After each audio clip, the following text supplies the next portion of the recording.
pour faire une vidéo sur les tisanes et sur les plantes que j'utilise. Donc voilà, moi je fabrique mes tisanes entièrement maison, donc je vais soit chercher les plantes dans la nature et je les fais sécher, soit je les cultive.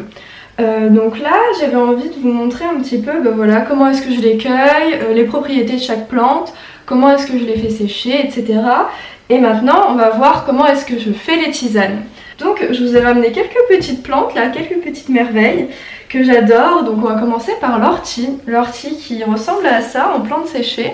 Voilà, donc c'est vraiment une plante miraculeuse. L'ortie, on la voit toujours comme la mauvaise herbe, la plante qui pique, la plante mal aimée, mais c'est juste une plante formidable qui a des vertus incroyables et donc on va voir aujourd'hui tout ce qu'elle contient. Donc pour commencer, l'ortie, le plus important c'est une plante qui est détoxifiante. Si vous voulez faire une détox du foie, vous nettoyez tout le corps, nettoyez le sang, l'ortie c'est génial pour ça. Ensuite, elle est également anti-anémie et anti-inflammatoire. Donc toutes les personnes qui ont des problèmes d'inflammation, que vous soyez malade ou que vous avez des problèmes de peau, d'acné ou alors d'autres problèmes d'inflammation, l'ortie est géniale pour ça. Elle contient également beaucoup de minéraux et donc elle contient du zinc, du silicium, du fer, du potassium, du magnésium. Elle contient aussi beaucoup de chlorophylle, ce qui fait sa couleur verte, donc c'est excellent pour la santé. L'ortie, ça peut s'utiliser de plusieurs manières. Ça peut s'utiliser en soupe, la soupe d'ortie qui est bien connue, qui est excellente pour la santé, en plus qui est très bonne en goût. Donc par exemple, on peut la mélanger avec des pommes de terre et de l'ortie qui a cuit dans l'eau des pommes de terre. Et ensuite mixer, rajouter des petites épices, etc. Et c'est très bon. On peut aussi l'utiliser fraîche en jus, c'est délicieux. Bon voilà, c'est plein de chlorophylle, donc c'est un boost de plein de choses en jus. Sauf que moi aujourd'hui je vais l'utiliser en tisane. Pour l'ortie, donc dans la règle des tisanes, moi je fais des mélanges de tisanes. Donc ça va pas mal avec aussi le goût, bon, pour la santé mais aussi pour le goût. Donc par exemple l'ortie est une plante qui est assez forte, elle a un goût très herbacé. Elle fait une belle couleur verte, mais voilà, si on n'a pas l'habitude de tisane, boire de l'ortie toute seule, c'est assez fort. C'est assez agréable au printemps quand on a mangé tout l'hiver des légumes un peu de terre. Par exemple, si on utilise du thym dans un mélange avec de l'ortie, ça va être le thym qui va prendre l'aspect le plus fort. Donc on mettra plus d'ortie que de thym. Là, je vais utiliser deux autres plantes. Je vais utiliser du trèfle rouge, donc des fleurs de trèfle rouge, pardon, et des pétales de rose. Donc l'ortie, ça va être ce qu'on va mettre le moins dans la tisane. Donc on va parler des deux autres plantes avant de commencer à faire le mélange. Donc pour le trèfle rouge c'est juste magnifique. Je vous montre une petite fleur. Voilà, le trèfle rouge ça ressemble à ça. C'est vraiment très joli, ça sent super bon. C'est sucré, c'est délicieux, on dirait une sorte de miel fleuri. C'est vraiment super dans les tisanes. Et alors le trèfle rouge, c'est la plante de la femme. C'est la plante qui régule les hormones. Elle régule les émotions. C'est une plante qui est oestrogénique, donc elle aide à diminuer le taux d'oestrogène dans le corps.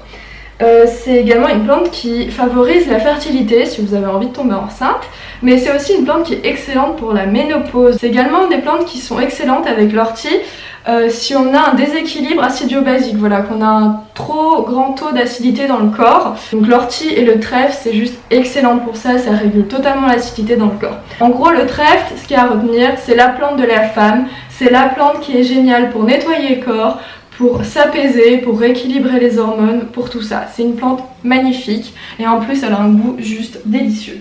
Là j'étais en train de faire bouillir de l'eau dans ma casserole pour la tisane. Donc au moment où elle commence à frémir et à bouillir, je viens l'éteindre parce que pour les tisanes, vu que c'est pour pas les brûler en fait ou pour pas casser les bienfaits, il faut mettre l'eau entre 80 et 90 degrés parce que sinon ça va être trop fort. Donc l'idée c'est de faire bouillir l'eau et ensuite d'attendre un petit peu que l'eau refroidisse. La dernière petite merveille dont j'ai envie de vous parler, très connue, ce sont les pétales de rose. Voilà, les pétales de rose, c'est génial, ça sent bon. Moi je sais quand j'étais petite, ma maman elle me cherchait des roses fraîches dans le jardin, elle me faisait des tisanes avec des pétales de rose fraîches, c'était délicieux, c'est bon dans tout, dans les gâteaux, c'est magnifique, ça sent bon.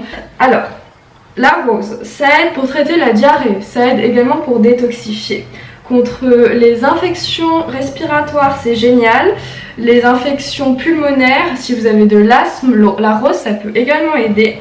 Elle renforce aussi le système immunitaire, donc prendre de la rose un peu avant l'hiver ou là dans l'intersaison entre l'hiver et le printemps, c'est super.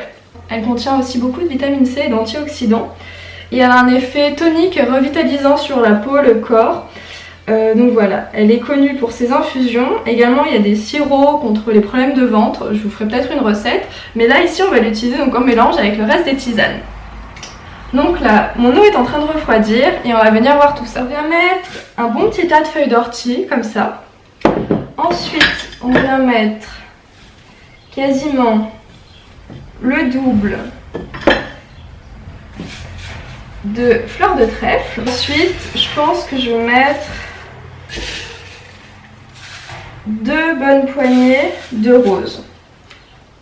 Voilà, donc ça ressemble à ça. Alors, l'idéal, c'est de garder les fleurs entières, c'est très important, ça garde tous les bienfaits, les nutriments. Donc par contre, si vous avez des fleurs entières, il faut infuser pendant 10 minutes, c'est pas des petites tisanes en sachet, c'est plus long parce que les feuilles sont entières et donc c'est très important de prendre le temps vraiment de l'infusion pour avoir tous les bienfaits. Je ne vais pas broyer par exemple les feuilles, mais je vais venir quand même les mélanger, voilà, à la main et juste un petit peu les casser, tout doucement, légèrement les broyer pour qu'elles se mélangent en fait entre elles et que ça fasse vraiment un beau mélange. Donc là voilà, on se retrouve avec ça, c'est juste magnifique.